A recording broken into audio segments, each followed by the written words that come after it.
preocupação do Conselho Científico do nosso Tome Ciência sempre foi de desmistificar a ciência e a tecnologia, não deixar aquela visão de que a ciência é o Deus que resolve tudo. Ao lado disso também há um outro aspecto, certamente, a de que em toda e qualquer atividade existe a sua ciência própria, a sua técnica específica. E isso é um pouco do que nós vamos ver hoje aqui. O teatro. O que é que há de técnica? O que é que há de possibilidade científica do ponto de vista da ciência própria dentro do teatro? Estamos falando isso a partir do lançamento de um livro de Geir Campos, Glossário de Termos Técnicos do Espetáculo. Eu vou então apresentar para vocês os participantes do debate junto com o Geir. Primeiramente, o Bem-vindo Siqueira, ator que todos devem estar assistindo agora na Tieta. Aqui ao lado dele, o Irênio Maia, que é cenógrafo e certamente tem uma visão bem ampla para dar dessas questões da carpintaria teatral, assim chamada, né? Bem, além do Irênio, temos também o Oswaldo Loureiro, ator e diretor, não só de teatro, como de coisa beça, e, por fim, o Geir Campos, que é o autor do livro. Geir, começando por essa questão do livro, existe tanto termo técnico que te motivou a fazer esse livro? Existe muita coisa, eu acho. Mas, sobretudo, existe uma... Como diz o Irene, hoje os teatros não têm mais caixa, né? Mas existe assim mesmo, existem nomes de coisas que... E esse glossário é apenas uma tentativa de dar nomes aos bois, só isso. E por que da tua ideia de fazer o nome aos bois no teatro? É porque eu fui aluno do Pernambuco de Oliveira, que era um grande cenógrafo, e que de vez em quando ele dizia para a nossa turma, eu era estudante da escola de teatro, ele dizia umas coisas muito engraçadas, então ele dizia umas palavras que ninguém sabia o que era. Eu perguntava, Pernambuco, o que é isso? Ele dizia o que era. Né? Eu digo, por que você não senta um dia, não faz uma apostila, você tira cópia xerox, você dá para nós, para os seus alunos? Então, um dia, quando eu tiver tempo, eu faço. Ele morreu, não teve tempo. Você resolveu substituí-lo? Aí eu fiz e ofereço o livro à memória do Pernambuco de Oliveira. Há uma visão crítica na sociedade quanto ao economista, porque o economista usa um monte de termos que, na verdade, até esconde realidade. Né? O aumento nunca é aumento, né? Sempre a adequação da realidade, a tarifa, e etc, etc. Quer dizer, no caso do teatro, você acha que isso dá um certo hermetismo ao teatro? É essa a tua tendência, desmistificar um pouco algumas coisas? Não, você sabe que a minha preocupação é muito de tradutor. Então eu botei aqui ao lado de cada cabeça em português, eu botei os nomes daquelas peças em alemão, em espanhol, em francês, em inglês, em italiano, etc. E depois tem uma parte aqui onde esses termos são vistos dentro das línguas em que eles são citados, né? E com os nomes dos verbetes onde eles se encontram. Isso não há outra preocupação a não ser essa de servir a tradução de textos sobre teatro. Oswaldo, do ponto de vista da encenação, o ator tem técnicas diversas a assumir. Há até quem fala que existem técnicas opostas. Você podia dar para a gente um quadro do que seria isso? Bem, a arte de representar, né, é uma arte milenar e, evidentemente, através dos tempos, você teve, quer dizer, de acordo com as circunstâncias, com o momento histórico, o momento político, a ideologia do tempo, você vai modificando, você vai adaptando determinadas formas de como transmitir um espetáculo, né? Isso realmente determina estilos de representação diferentes, escolas totalmente diferentes. Você tem, por exemplo, a gente tentando simplificar, você tem o épico, a gente chamaria de épico tudo aquilo que foi feito dentro de uma dramaturgia, tá entendendo, heróica. Você tem o naturalismo, que teve uma força muito grande. Quer dizer, o romantismo trouxe a literatura naturalista e essa determinou, evidentemente, um preparo técnico do ator diferente. Porque você veja bem, uma coisa você representa às vezes em tom de melopeia, que são aquelas coisas mais largas, mais cantadas, mais inflexionadas, né? Troia caiu, eu Polidoro, filho de Écuba, você vai escandindo as vogais, enfim, tendo uma forma de expressão totalmente diferente daquela que você pega às vezes um texto de Tchekhov, por exemplo, que está em cartaz aqui no Rio de Janeiro, uma peça dele extraordinária, em que a linguagem é totalmente diferente, em que as pessoas conversam com uma linguagem do cotidiano, está entendendo? E isso determina uma outra forma de representação. Porque uma coisa é você vir com grandes gestos, com grande movimentação. Aí você cai numa coisa mais introspectiva, entendeu? Num psicologismo. Então você precisa de uma técnica diferente para você poder tentar interpretar aquilo. E o Stanislavski desenvolveu uma teoria, né, um sistema de trabalho bastante rico. Você tem o Brecht, por exemplo, a gente fala muito, tem uma coisa assim contrária, mas é contrário, que o Brecht começou como um autor, você entende, um pouco anarquista, ele escrevia Baal, escreveu o Drei Groschen Oper, mas sempre foi um autor político, né? No sentido de que sempre procurava revelar os problemas da sociedade de uma forma, às vezes anárquica, mas de qualquer maneira, dentro de um ponto de vista, né, político. Mas depois não, depois ele realmente se transformou num autor em que a mensagem dele, ele achava, e por isso ele estabeleceu algumas normas, algumas formas de se fazer aqui, de como se colocar em cena, como diz o espanhol, la puesta en escena, como é que é colocado isso em cena?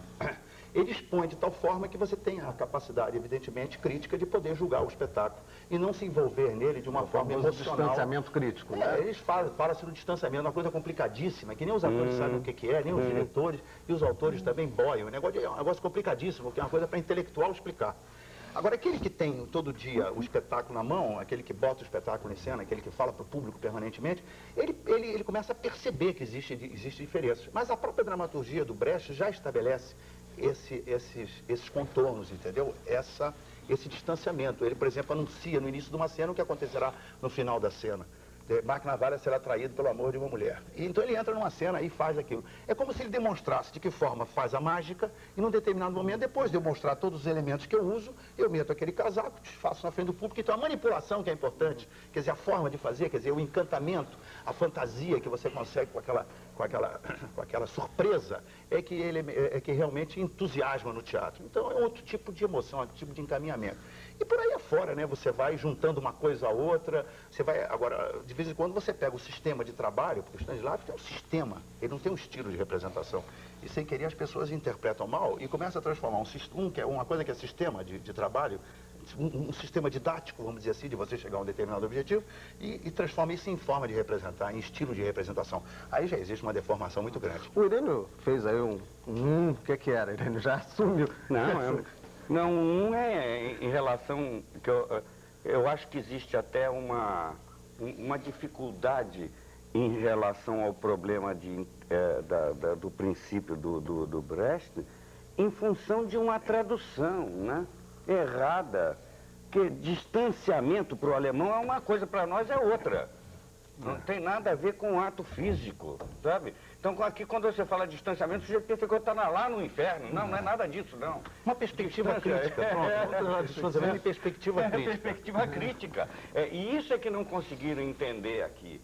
Que distanciamento é outra coisa, porra, né? Bem, vamos aproveitar a proximidade. Agora eu estava vendo uma coisa aqui engraçada, tá aí, a gente falou numa coisa, porque hoje, por acaso, nós dois sentados aí, foi um dia que nós trabalhamos juntos há muitos anos atrás, e que eu fiz a primeira experiência de aplicação do método do Stanislavski na cenografia, e era o Oswaldo Loureiro, era o ator. Luc Beckernhanger.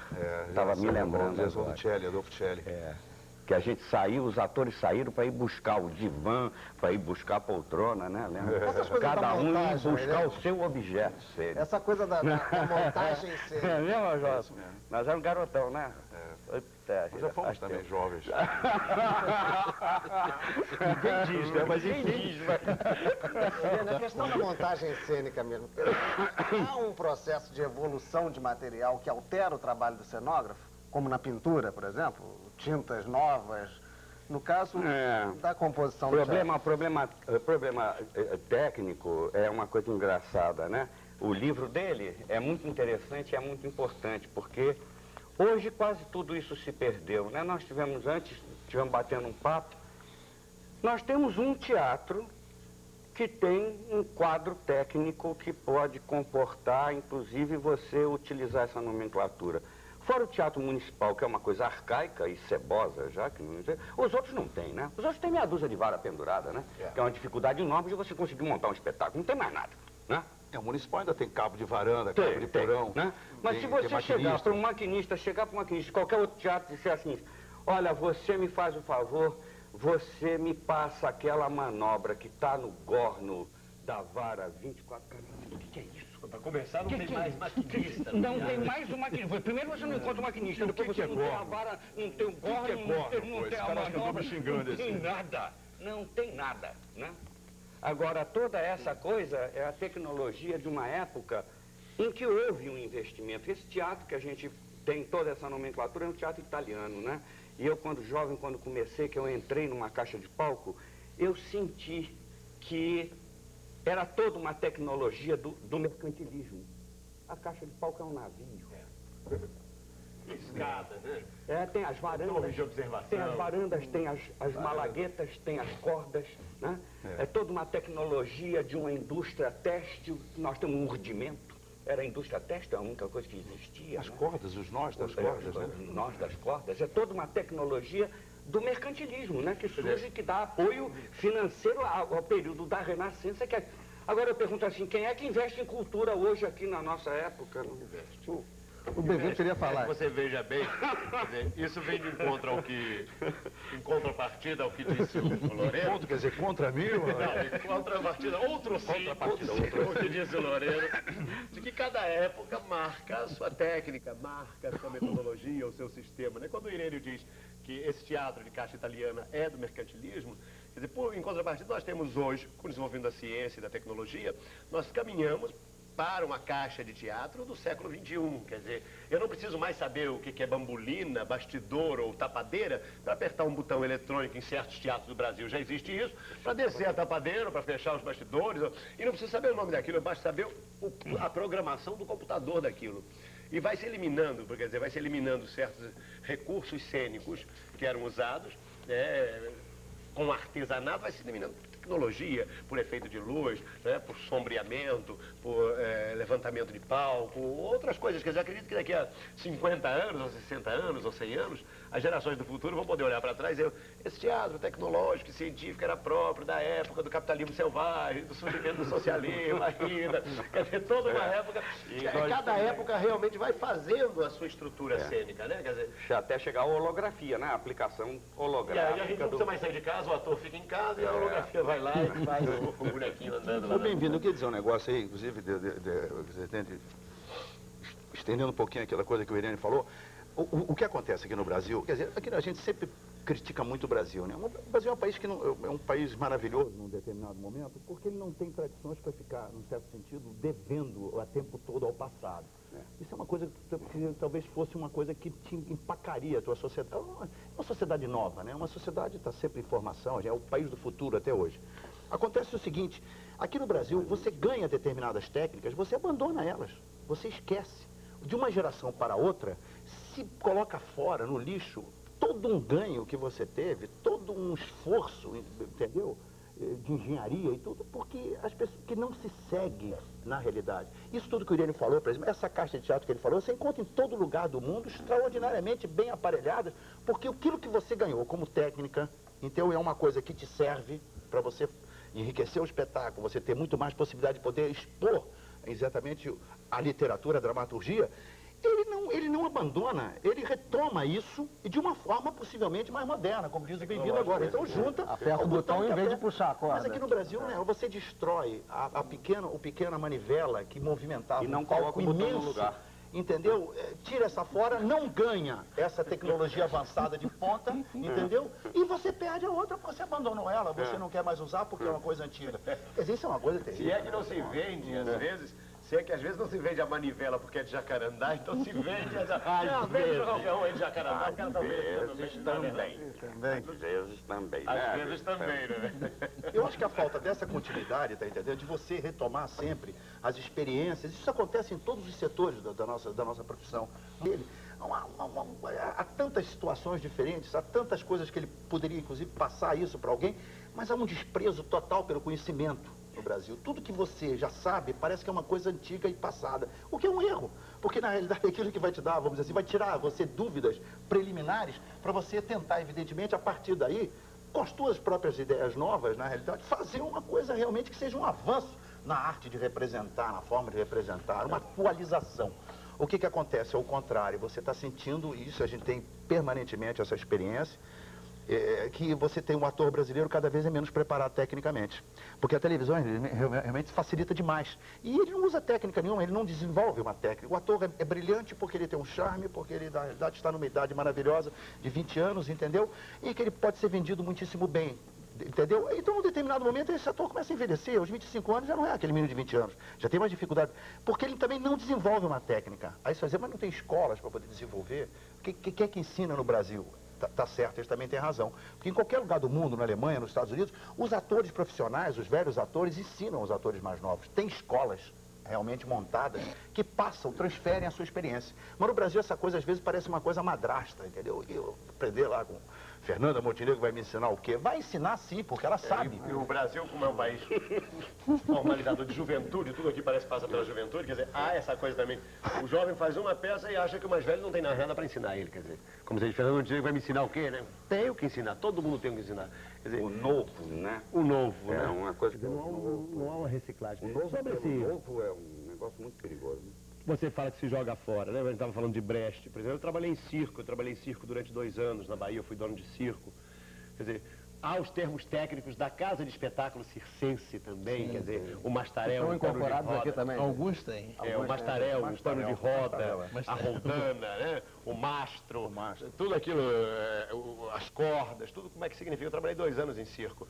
E aprendi no circo, quer dizer, que a própria técnica do Brecht, que vocês falavam, ela é anterior ao Brecht. Você encontra ela demais no teatro circense, na representação circense. Eu ficava abismado vendo os atores de circo trabalhar, em que eles falavam assim... Enquanto representavam, eles olhavam para ver se a panela estava no fogo, eles observavam se dava a bilheteria dela e diziam, querido, eu te amo muito, você é para mim o melhor amor de toda a minha vida. Não importava como ele narrava, o importante é que ele narrava para a plateia. Onde estava o olho dele, onde estava a mão dele, não interessava muito, devido à dimensão do espaço do circo, não dava para ficar no detalhe. Era importante que o público ouvisse a voz dele e a história narrada.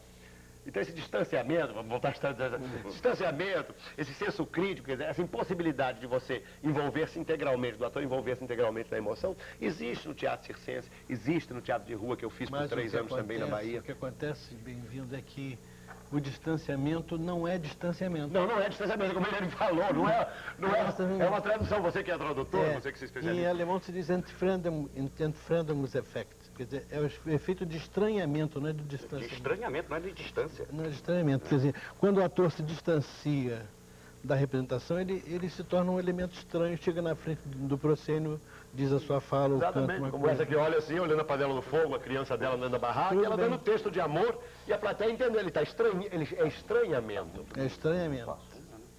Tá, você vai encontrar nos trovadores de cordel, você vai... Tá no seu assunto, você encontra na literatura popular. Claro. É porque está no glossário popular. Você encontra no glossário popular, quer dizer... Quer dizer, o aparte é um recurso. Stan Laurel e estranho. o Lawrence Também. é o gordo magro, né? O magro às vezes dá uma parada e olha pra câmera, é puro Brecht, aquele dá uma parada e olha pra câmera, quando eles vejam você. Ele sai do personagem e mostra. É anterior ao Brecht formular a teoria brechiana dele, que é maravilhosa. Mas aí tem um outro fator que é muito importante também, que é o teatro como elemento transformador mesmo. Quer dizer, porque o teatro, evidentemente, que é uma diversão, é um espetáculo, é uma coisa realmente, você vai lá para, evidentemente, passar umas horas, às vezes, de lazer, lúdicas, né, vamos dizer assim, de encantamento. Mas tem também o teatro comprometido, quer dizer, o Brecht realmente, quando fala em tudo isso, essa teoria toda dele, está voltada, evidentemente, para um pensamento ideológico. Político e ideológico. Então é um pouquinho diferente. Então o teatro, quer dizer, aliás, é a finalidade fundamental do espetáculo, né? Eu acho que, na realidade, ele tem que ser transformador. Isso o Plínio Marcos desenvolve muitíssimo bem, essa teoria sobre o teatro transformador. Ele acha que o público, quando chega no teatro, ele é um, quando ele sai, ele deve ser outro. Se ele não for outro, se ele não, de alguma maneira, ele não tiver um aprendizado efetivo, quer dizer, baseado numa emoção, baseado num raciocínio do espetáculo, e o espetáculo não tem finalidade nenhuma. Ele seria pura e simplesmente uma fantasia. Diversão que não contribuiu. Que deve ser levado em consideração, o que eu acho. Eu não tenho nenhum preconceito contra o espetáculo que se estiola em si mesmo. Quer dizer, você assistiu o espetáculo, sai de lá, evidentemente, sem nenhuma possibilidade de poder raciocinar sobre o mundo que você vive. Mas nós vivemos uma época realmente difícil, uma época dura, uma época em que as pessoas precisam estar atentas à sua realidade, ter a consciência do mundo que vivem. Então, evidentemente, você espera que o teatro seja realmente transformador. Então isso, na verdade, determina uma forma diferente. Agora, quando ele fala do circo, tá certo. O Brecht tem aquele negócio. Quer dizer, o ator consegue ser o ator e o personagem. São duas coisas diferentes. Eu acho que é aí que, na realidade, reside a coisa. E você encaminha a emoção dentro de uma forma de expressão, quer dizer, de expressão daquela memória, daquele texto, daquele pensamento, no sentido de você transformar esse camarada que está sentado ali. Ele entenda, porque quando se diz que o Brecht às vezes não tem emoção, isso não existe, isso realmente... Pelo contrário, eu vi A Mãe, feito por eles, eu vi um outro espetáculo do Gil Remat, feito por um grande diretor do Berlin Ensemble, meu Deus, o nome dele, na Holanda, em Amsterdã, era uma coisa realmente sofrida, o espetáculo era trágico demais, então ia de encontro, quer dizer, era totalmente diverso daquilo que que se ensinava aqui no Brasil, quer dizer, poucas pessoas que conheciam o que seria o distanciamento. Por isso que eu queria até falar sobre isso com o Bem-vindo, quer dizer, o circo promove isso, quer dizer, existe o ator e o personagem do lado. Isso ele consegue distanciar muito bem. O do Brecht é a ideologia, é o discurso político. Aí é diferente, ele tem um encaminhamento ideológico. Em questão semântica, mas no gesto até do... Exatamente. Aí você entra numa questão, quer dizer, o Plínio Marcos formaliza isso muito bem, é uma técnica teatral, né, do teatro transformador, mas não passa só pelo diretor do espetáculo, não passa só pela maquinária do espetáculo, passa pelo ator, quer dizer, se você não tem um ator formado com consciência política... Não, fundamentalmente. Se você não tem um ator formado com consciência política, não tem diretor que consiga fazer aquele espetáculo transformador, porque se o ator não se propõe a mudança na vida dele, se ele não compreende a ideologia política, se ele não se propõe a ser transformador enquanto ator, ele vai ser pau mandado em cena também, na verdade, quer dizer, ele não passa jamais, né? Essa técnica de transformação no teatro depende essencialmente também do ator, dele saber manipular, né? Do mágico que você falou no início. Ele mostra e agora vejam, é isso. Quer dizer, eu posso fazer um general nazista e ao mesmo tempo mostrar qual o senso crítico que eu tenho desse general nazista no público, né? Mas se eu não tenho nenhuma compreensão na minha vida, para mim tanto faz ser nazista ou capitalista ou o que quer que seja, eu não passo isso para o público também. Quer dizer, a própria técnica da representação passa pela consciência política do ator que está representando, né? No caso do circo, muitas vezes a maioria dos companheiros do circo não tinham essa consciência política do discurso político. Tinham a consciência política E muitas vezes são revolucionários sem saber. Pois é, tinham enquanto cidadãos, tinham pela própria origem de classe deles. Eles sabiam sem o saber, né? Sabiam, exatamente, sabiam sem o saber. A panela que estava no fogo que você citou, que é só a realidade, né? O que o Brecht passa pela ideologia, que é uma coisa que hoje em dia a ciência começa a discutir também, né? O mundo científico e tecnológico, né? Para onde vai a ideologia? Mas uma coisa que o Loureiro falou é que o Brecht sempre foi político, ele não sempre foi político. Quer dizer, quando ele escreveu Baal, ele ainda era expressionista. Ah, sim, isso eu citei, exatamente isso. Não disse que Quando ele encontrou o Piscator, aí que sim, ele passou a ser um ator. Na ópera dos Três Vinténs ele já fazia uma coisa mais Agora, política. dentro do meu Você tem que é espírito- anarquista, mas de qualquer dentro do maneira meu ele fazia uma espírito obra... Mas o anarquismo não era. Mas ele foi anarquista também. Ele Ele viveu de 15, sei lá, da Primeira Guerra Mundial Até 56, a Segunda Guerra pelo menos. Mundial. Quer dizer, ele produzindo, né? Dentro do meu Todo espírito... o movimento expressionista do teatro alemão, né, que ele viveu depois do ano 18, Sim, o casamento né? pequeno burguês, aquelas coisas, Baal. do pessoal da República Socialista da Bavária. Quer dizer, tudo isso, está tudo ali na cabeça dele, que vai explodir depois, né? É verdade. Né? Dentro do meu espírito irreverente, sobre o livro do Jair Campos, que é o glossário de termos técnicos do espetáculo, que é uma grande contribuição até para nós, porque eu até hoje, com 23 anos de profissão, eu não sei direito o que é o bastidor, o que é a bambolina, não sei qual que fica em pé, qual que fica no horizontal, quer dizer, mas eu duvido que tenha neste livro o galharufas. Não tem. E o galharufas é um termo técnico importantíssimo do teatro brasileiro. É verdade. O Loureiro sabe, os mais velhos, nós sabemos. Eu já carreguei muito. Já carregou muita galharufa. Muita. O André não sabe o que é galharufa, porque não é homem de teatro. que não. Não. O galharufa, na verdade, é uma brincadeira que a gente faz, é um termo técnico. Não é nada, né? Não é nada, é uma brincadeira que a gente faz com o ator iniciante. Manda buscar o garoto. Manda buscar o galharufa, eu chego, eu caixa digo, vai de na fio casa da do Loureiro, televisão, só tá faltando o galharufa pra gente poder estrear o espetáculo. O Loureiro já sabe o que é, quando o ator jovem chega lá, você vem buscar o galharufa, o Loureiro pega um embrulho qualquer, com pedra ou com qualquer coisa e entrega Um no história. contrapeso, né? O contrapeso da manobra, geralmente de ferro, um tijolo de ferro, assim. Leva Eu isso já agora, carreguei você leva na muito casa da tijolo Tônia de ferro. Carreiro, pede ela pra completar. E o ator iniciante, coitado, fica passando esse trote pra cima e pra baixo, até que ele chega desesperado, trouxe o galharufas. Quer dizer, ele passou no teste, no trote dele de ator iniciante com as galharufas, na verdade, que não é nada, pode ser qualquer coisa e não existia a galharufas. Né? A galharufa não está registrada, né? Não, mas de propósito. Pelo simples fato de não existir é que eu não... Nós na cenografia temos assim uma coisa que é interessante, né? Porque nós passamos do teatro quase que diretamente para a televisão, né? Nós não tivemos esse período, essa etapa do desenvolvimento do cinema, né? Então, nós fazíamos cenografia, né? Que o nome diz, né? Grafismo cênico pintado, né? Nos teatros antigamente, né? E passamos chegamos no período da televisão. Então, o teatro nosso foi sofrendo algumas influências na parte da carpintaria teatral, né? Que foi modificando o seu caráter, né? E adquirindo um caráter, assim, quase que de uma cenoplastia, né? O que se faz no teatro hoje é uma cenoplastia, não é mais uma cenografia, né? É uma cenoplastia. E sem ter passado pelo cinema, né? E caímos direto na televisão com toda essa coisa da necessidade do realismo, né? E do naturalismo realista, que é uma coisa infernal que nós não temos nada a ver com ele, né? Nós temos uma coisa assim, que é a crítica da realidade que a gente faz, né? Quer dizer, a gente encara a realidade do ponto de vista crítico, né? E a televisão, em função de dizer, olha, isto daqui é tijolo, porque isto daqui é o melhor sabão, obrigou a fazer um realismo naturalista da coisa, quando nós não temos nenhum compromisso com a realidade. O repórter tem, mas nós não. Nós não temos um compromisso. Agora, vale dizer... Nós estamos com a crítica dessa realidade, né? Sei, E nós temos eu tô com um problema nos afastado um pouco dessa crítica. Eu que estou com um problema que é o problema de tempo. Esse compromisso com a realidade Pronto, chegou agora, o compromisso com o tempo, esse não tem jeito. Né? E, pelo menos pela primeira vez, eu tive aqui uma posição bastante próxima da realidade do teatro, porque eu fui o público necessário para a discussão de vocês. Será não que você precisei nem trabalhar muito. Você conseguiu se transformar. Você não é a mesma pessoa que começou esse programa. Certamente. E eu acho que quem está em casa também, certamente não é a mesma pessoa, porque conseguiu ter uma série de elementos, Agora, de teoria, de tudo. Com esse pouco tempo, apesar disso, deixa eu fazer uma pergunta, porque me interessa diretamente, eu estou tomando conhecimento do livro agora. Algeir, esse livro a gente já encontra nas livrarias, a gente encontra ele distribuído, só o Sol no Inacem, porque ele é importantíssimo para todos os estudantes de teatro. Aí eu vou dizer você que eu não sei. Eu não sei. Não sabe. Não sei. Quer dizer, quem quiser saber, então deixa eu dar a dica para tentar encerrar aí, para não estourar muito nosso tempo. Quem quiser saber, o livro do Geir Campos é publicado pela Editora Universitária, que da Universidade Federal Fluminense. Não, peraí. Né? E, então, através de uma ligação para a Universidade Federal Fluminense, para a Editora Universitária, certamente eles vão informar melhor. Em algumas livrarias já deve ter. Não sei quem não achar na livraria, então recorra a isso. E eu agradeço a atenção de vocês para esse espetáculo, mais do que programa, dado pela presença animada dos debatedores de hoje. Então, até a semana que vem.